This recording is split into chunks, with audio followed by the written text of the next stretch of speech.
Sylosis is heading to Australia February 2025, yeah. Have you guys played down here before? Yeah, it's been a while, like 11 years. Oh, Last time wow. we were there, we did Soundwave 2013, Oh, and the yeah. lineup was insane, like Metallica, Slayer. Mm, Yeah. yeah. And I've been there obviously a bunch with Architects since, but this is, yeah, the first time back with Sylosis. Yeah, nice. That's cool. Um, it looks like the Aussie shows are on the end of a really long tour for you guys, right? That starts like October and you're kind of doing a bunch of like US shows and stuff. Is that right? Yeah, so we're going to America mid-October, and then we go straight into a European UK tour. So that's like 2 months back to back, and it's just worked out this way. I've never had to do that in my life. Mm. So it's kind of daunting, especially now I've got like two young kids. I feel Yeah, bad like well, being away. Yeah, and then Australia in February. So I've got a little bit of time at home.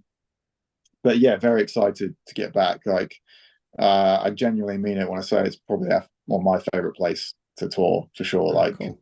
Yeah, everything's so good. Food, coffee, people, weather. yeah, Love it. yeah, beautiful. That's great. I read that you started Sylosis when you were like 15 or something. Is that right? More Yeah. like 12. Oh, Yeah. geez. Okay, there you go. What was it like at home in the early days? Like, did you meet people who were into the same kind of music? Were there local metal gigs going on? Like, how was it, you know?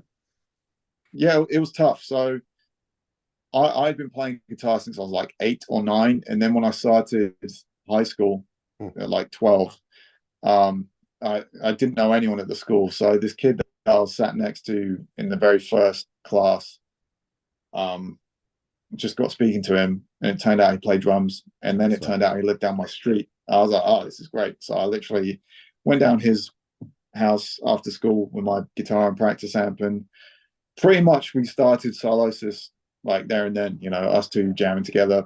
hmm. And I was definitely the one trying to get people into heavy music, but most 12-year-olds aren't into metal, or at least they Hmm. weren't, when I was a kid and at my school. Hmm. So it was super hard to find anyone that liked that sort of music, let alone played an instrument at that age or that was very good. Um, Most kids were just into like Spice Girls or whatever was on the radio and just not into music or whatever. So Yeah. it took a while to get the band like started in a full lineup, and we'd play like local shows, and there'd be some metal bands, but also we started in 2000, so I was coming out of the like new metal Hmm. days, so there was a lot of like new metal bands. And when we started, as much as we were into like Morbid Angel and Cannibal Corpse and stuff, we are also huge fans of like Slipknot and a bunch of the heavier new metal stuff as well. So we had like a tinge of that to our sound as well at the time. Yeah, cool. After a couple of EPs, your debut album, Conclusive and Age, came out on Nuclear Blast Records. Like, not many bands can say their first full length came out on like a major metal label. How'd Yeah. you originally get together with them? That's cool. Yeah. Yeah, what we were kind of like saving ourselves to do a full length record, like to Yeah. get picked up by like a bigger label. So we're just both the EPs were not intended to be released as EPs. They were just like we tried to get a demo that we could shop around to labels. Hmm. And I think the best thing that we could have done was just release them like we did as EPs. I know a few friends bands, like another band that we were friends with, they were like holding out for like the perfect deal, and they were a really good band. But you're better off just like making a start of things and just Yeah. getting out there and doing things and getting press. So yeah, we did the first EP, then we recorded the second EP, which was just meant to be a demo again to try and get signed. That didn't happen straight away, so we just released it again as an EP. And then yeah, we were on like a really small UK headline tour, playing to like 40 people a night maybe. And we're in like a terrible city that I Mhm. won't name, having a bad show, and we just got an email to the band Sylosis, sorry, to the band account Hmm. email address, and it was from Nuclear Blast, just saying we'd love to work with you, and we were like, yes, this is it. Hmm. Um, so yeah, I think the reason that happened is that we'd gained some traction, we'd had some press off the back of because we were with a small label called In at the Deep End at the time, who were also home to Architects, Gallows, all those bands' kind of first albums or EPs, Hmm. and they'd get bands in the press and that kind of thing. So we weren't like an undiscovered band that no one knew about. So Nuclear Blast could maybe be a little bit more confident that, oh, this band is, you know, could go somewhere, because it wasn't like they just discovered us out of nowhere. But yeah, we were still like a very small band at the same time. Yeah, sure. Your most recent album, A Sign of Things to Come, came out September last year. What was there like a theme or a sound that you had in mind when you were, you know, writing and preparing for that one? There wasn't so much a theme, but musically, definitely wanted to go back to the roots of the band, because we started in the year 2000, and the first like proper album came out in 2008, and no one knows about those early years because there's no like documentation of it on the internet. And admittedly, when we did the first record on Nuclear Blast, like 2007, 2008, there was so much like metalcore and deathcore coming out, and we wanted to just like not be lumped in with that. So we tuned our guitars up to E standard. We were like, nothing resembling a breakdown is allowed, to try and like appease the more like elitist crowd. And although it definitely helped set us out and stand on our own, towards the end, before we went on hiatus, like I found it was too restricting, and it was like put too many walls up. So the new record, there's definitely a lot more like chuggy, groovy riffs, but I was always wary that people like, oh, it's metalcore. But to me, like when we started, the roots of the band was like Far Beyond Driven, Great Southern Tranquil era Pantera, like More Things Change, Machine Head. We were obviously still huge fans of like Slipknot and Iowa. So the new record is actually bringing in a lot of our earlier influences that we had when we started, and just combining it with some of the stuff we've done up to that point. Yeah, cool. I really like the album cover, that whole kind of loop thing. How'd that design come about? That's cool. Yeah, to be honest, I think the concept for it might have been our manager. I think he had the idea for that, and then his friend, who's also a friend of the band, a guy who is unnamed, goes by the name Snakehead, did the album artwork. And yeah, really stoked with it. We really wanted something a bit more like classic looking, and a bit more of like a iconic, a bit more like a, I don't know, a bit more simplified. I think about records like Demanufacture, like by Fear Factory, where it's just like this like iconic thing, as opposed to like a big painting with all kinds of things going on. Yeah, I'm stoked with how it came about, especially on vinyl, because we had it.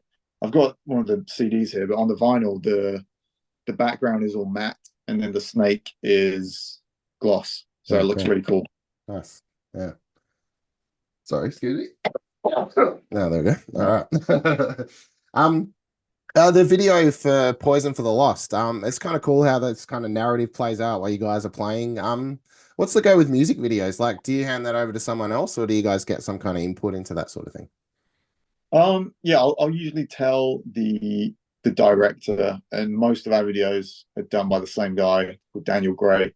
I'll tell him like what the lyrics are about, and sometimes I'll have an idea for a narrative concept, but sometimes he'll come up with something, and sometimes the narrative of the video isn't an exact representation of what the lyrics are about. Yeah, but it will get this kind of the same point across. So I can't remember exactly what the Poison for the Lost storyline is meant to be. It's like this kind of like this kind of gangster mob boss kind of thing going on. It's kind of like a con man thing was maybe where it came from, but lyrically there's more of like a con man element coming from what the song is actually about. Is a lot of people talking about mental health in recent years, which is a good thing in general, but loads of people just trying to like give out free mental health advice on Instagram, and they have no idea what they're talking about. They're not qualified to discuss these things or give out advice and try and help people. And a lot of these people are kind of just doing it to inflate their own ego or feel good about themselves. And you see it with like some artists, There's a big singer in the UK that I won't. There was a documentary about him, but I won't go into who it is. But Mhm. just like kind of sticking their nose into like their fans' world and being like, "Oh, I'm going to help you out," and it's like you're not qualified to Mm. do this. And my wife's like a psychologist, and she Yeah. spent like 10 years studying to become like a doctor of this stuff. Mm. And it's so like damaging when people think that they know what they're talking about, trying to get into that world. I mean, at the same time, like discussing that kind of thing openly is a good thing. But yeah, lyrically, it's about some of the dangers of that. But anyway, the narrative of the video kind of ties in with just the lyrics on a surface level, even though they aren't about specifically what the lyrics are actually about. If that makes Yeah. sense. Yeah, sure. Sylosis have been around for what, 25-ish, probably more years at this point. And it looks like Yeah. your current lineup's been around for quite a while too. Has the way the band operates changed much over the years, like the way you construct songs and that sort of thing? Um, I definitely try and seek out as much from the other guys as possible. It typically ends up being me doing most of the writing and always has been. Um, but I'm definitely trying to get more involvement. And where we're at currently with writing, definitely had a bit more involvement from the other guys than we have in the past. Hmm. And we're very fortunate enough to have Ali, our drummer, who's just an incredible drummer, comes up with really inventive ideas, and he's got a really distinctive sound of his own. So yeah, I definitely try and get as much of their input in as possible. Hmm. Um, for sure. But yeah, I wouldn't say the way we operate or write has changed that much. But in terms of like how we write, we never write in a rehearsal room. Hmm. That always just, even as a kid, like it just seemed too like expensive. Like when we were, Yeah, yeah. we could each afford like £5 each to go to the rehearsal room for 2 hours. Hmm. That time was utilized to get tight and not, because if you go in the rehearsal room to write and you spend that money and nothing comes out that day, it's like, oh, we're kids, we don't have any money. So Hmm. we'd always write away from the rehearsal space, and that's always kind of been the way we've Yeah, written. that's good. Yeah. What about your guitar setup? Has that changed much over the years? Like your amp and Yeah, what you know? Yeah. yeah, for sure. Like I definitely went through a period, like 2012, 11 onwards until we came back, where again we had a bit of a knee jerk reaction, or I did, to like all the metalcore stuff, and I just never wanted to be lumped in with that. So I started playing like Marshalls All and right. Yeah. getting them modded and playing like Les Pauls, and I was just listening to stuff like High on Fire and trying to just rebel against the classic PV 5150 kind of thing. But admittedly, I grew up obsessed with like the more things change, guitar tone, all that kind of stuff. So I'm actually just got out of my own way, and I love 5150. So at the moment I'm using a Quad Cortex Live just because it makes touring so much easier, Hmm. and we have all of the patch changes done via MIDI, so I don't need to step on anything when I'm playing the live and doing vocals. Nice. And I've had a signature model with ESP since 2021, I think, called the JM2, which is like a super strat with Fishman pickups, and that's been consistent now for a good few years, like 4 years. Yeah, cool. That's all. That's amazing. How'd the ESP come up? Was that another out of the blue email, or you know? Yeah, that one was. I've been using ESP again for a number of years, kind of showing that I was like a loyal ESP guy. I'd always been into ESPs and used them a bunch in the past, Hmm. and they'd always been like my favorite guitars to play, like the playability and stuff. And then I've got to shout out Chris from a band called Stick to Your Guns, who was also an ESP player, and was also in a band Walls of Jericho. And we were hanging out at the LA show with the artist relations guy from ESP, the three of us. And I've been telling Chris, I was like, oh, I'd love to get a signature model with ESP. And he just goes to the guy at ESP, you should give this guy a signature model. Because I'm too British to like ask for that sort of thing. Like Yeah, yeah, that makes me feel too uncomfortable. Like, yeah. self-deprecating, like, oh, I'm not worthy. And he was like, yeah, we can discuss that. I was like, oh, cool. Sure. So when I got home from that tour, I like emailed him like, can I have a signature on? He was like, yeah. So That's he had to like present it to the company as a whole, and ESP is a big company with like directors and people that aren't don't have their ear to the ground in terms of like metal yeah. bands and what bands are doing what. Mm. So I was super fortunate enough to have that come about, and it's done really well. Like I think a lot of people, I designed a guitar that's not like overtly my own. I don't have like a big garish logo on it Sure. or Yeah. signature on the front. Mm. I think it's just like quite a universally appreciated guitar at this point. Yeah, nice. I read that Sylosis back in 2013, you were involved in an RV accident and had to pull out of some shows. That's crazy. Like, what happened there? Yeah, so we were on tour in the States. It was Trivium and Devil Driver, Mm. and we had got into Canada. We were all asleep at the time, and our driver like changed lanes and then changed his mind or something, and we just ended up going like 60 miles an hour into the back of a truck. Mm. And the RV, if you see pictures, it was like total. Like it looked like just a mess. Like the inside was complete rubble. Like it's crazy because like when you walk in, you've got a lounge, kitchen area, a bedroom, Mm. all this stuff. It was we had to go back to a scrapyard to reclaim like possessions like our bags because we got taken to the hospital and then we had to go back and try and get like our laptops or Mm. whatever we had on the RV left, and it was just like rubble. Everything just kind of collapsed on internally. But we were incredibly fortunate that everyone managed to get out of that crash without any major injuries.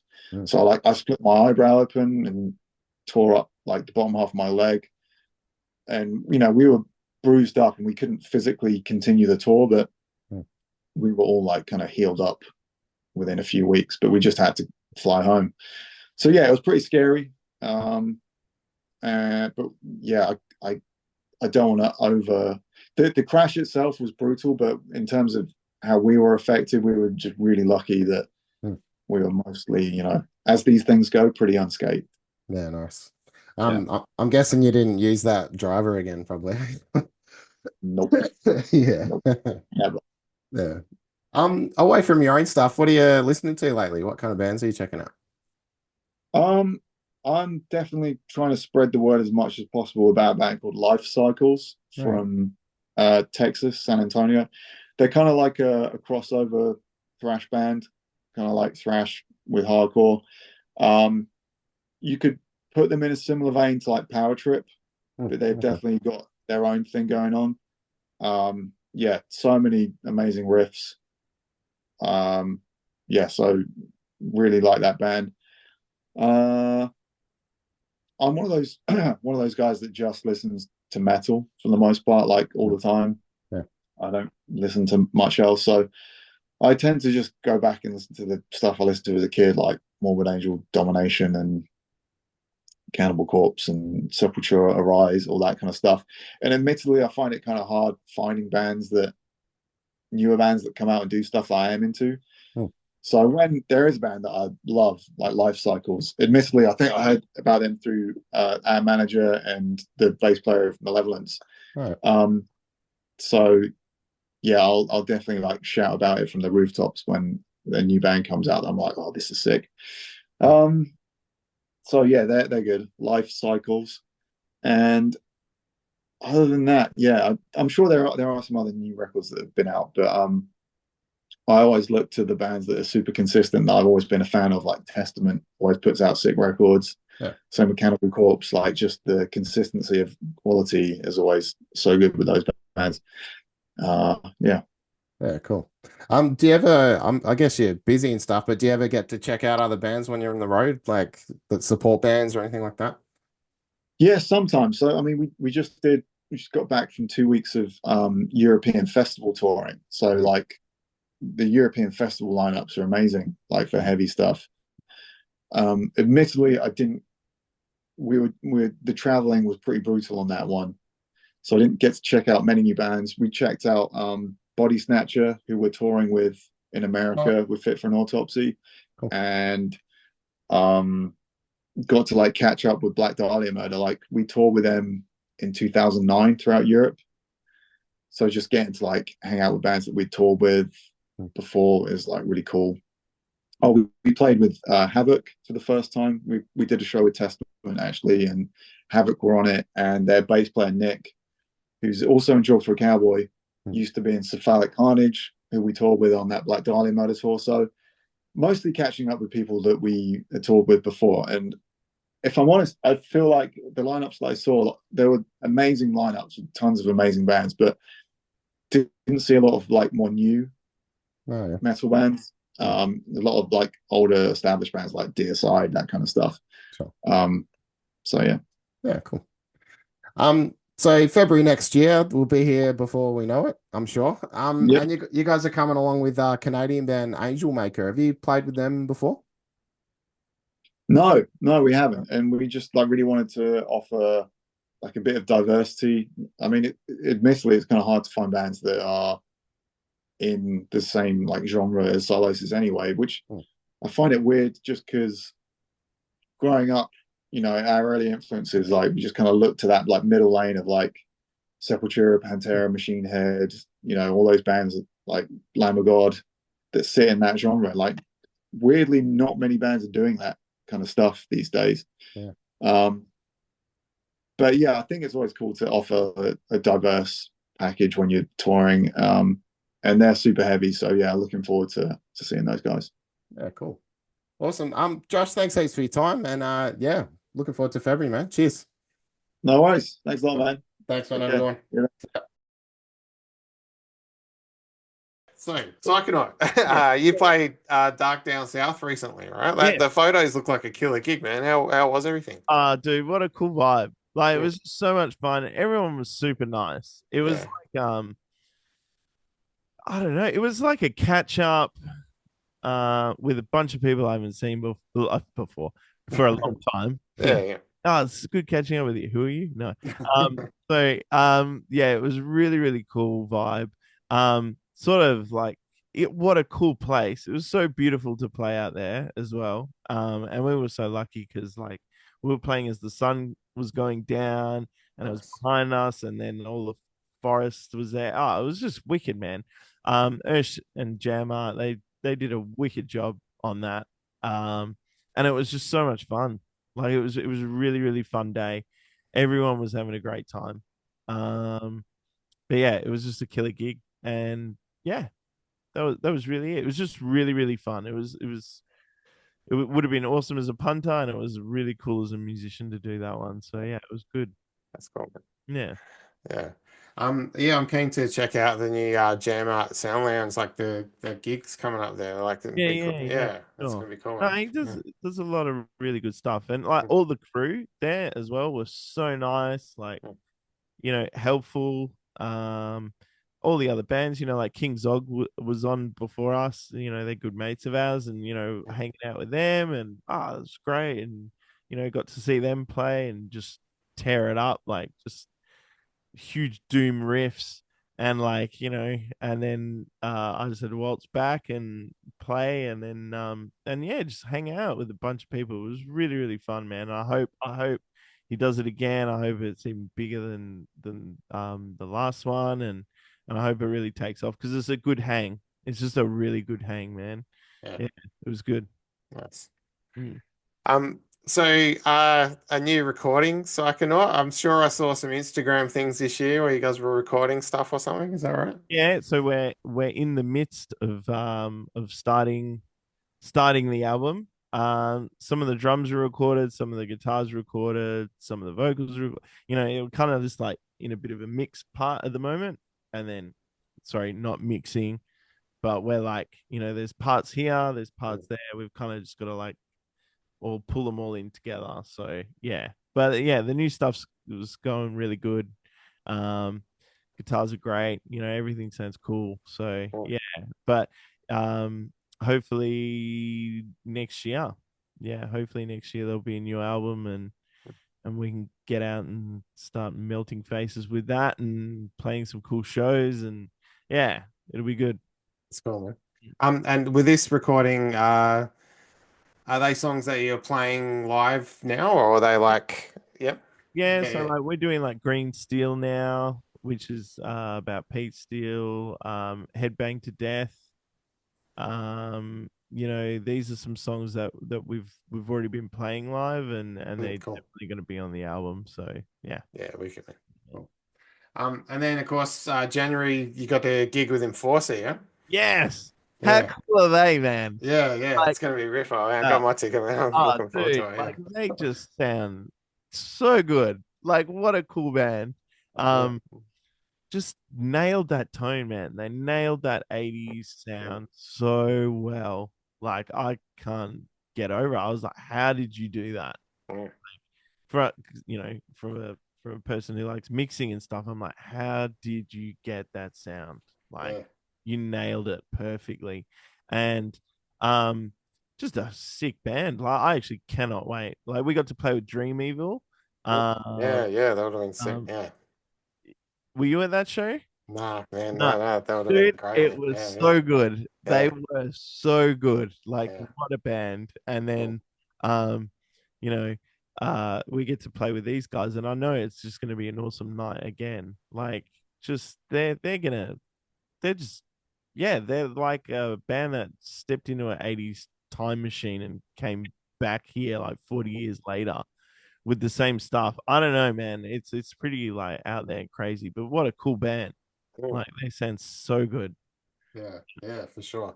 Mm. Don't you reckon it's kind of, I don't know what it is, but at the moment, like bands have played that 80s style since the 80s. Like no one's stopped doing it, but it definitely feels like it at the moment. There's like some really big, awesome bands doing that stuff. Like just kind of a bit of a buzz around it at the moment or something. I don't know. Look, man, I have no idea. Like, this is the funny thing. Um, you'll always have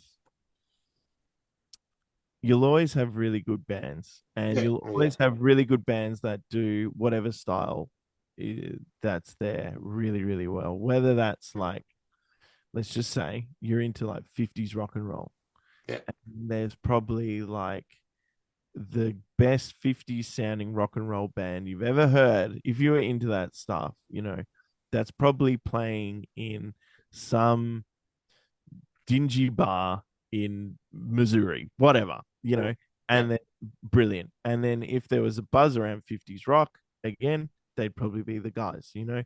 Um, but there's always going to be good metal bands. There's always going to be good rock bands. There's always going to be good, everything's kind of been done. But um, with the buzz thing, I don't know. Like, there's always like a couple of retro bands that kind of break through into the mainstream, and Mm, I'm not going to say like enforces into the mainstream or anything, but like, so in Australia, we're probably the only country to have two of those bands that broke in. So if you mm. remember Jet Yeah, of course. Yeah, and you remember Wolf Mother, they were yeah, mainstream radio, right? yeah, yeah. That's 70s esque Mhm. rock and roll. Yeah, yeah. Okay. Um, and then they've kind of not become as popular as they were now, but they hit the mainstream. Mm, What I'm trying to say really is that there will always be bands who want to play whatever style, even if it's old, and they're going to be damn good. They're going to mm, be really good at it. But, whether they break into that mainstream thing or they just really get a following, I don't know. But if, you know, if someone could bring back 80s metal, that would be awesome, and mm, and make it like the mainstream again instead of some of the stuff that we have to listen to now. But it would be the only mm, band ever to go and do that again. mhm, Metallica, obviously, are massive, mm. but to me, that's a legacy band. um Iron Maiden, legacy band. They had their big success in the 80s, and people are just still fans of them. Are you ever going to get that breakthrough again? Who knows, man? I don't think so. But if it does, that's awesome. But it would be the only band to kind of break through into it and keep it going. Like, in 10 years, we're going to have a pretty interesting time with rock. I don't even know what it's going to be. Like, I don't know, man. I honestly have no idea. But yeah, um, I don't know. Yeah. I mean, look, there's always going to be 80s style thrash bands. Yeah, yeah, that's right. That's just how it is. If you go to like Germany or something like that, there's going to be a scene for it, or people at Wacken or whatever festival, they're going to love that stuff. But I mean, I haven't seen like a massive boost in it, but there's always going to be good bands that do it really, really well. And Enforcer are one of those bands. Yeah, They do definitely. it super good, like killer. Yeah.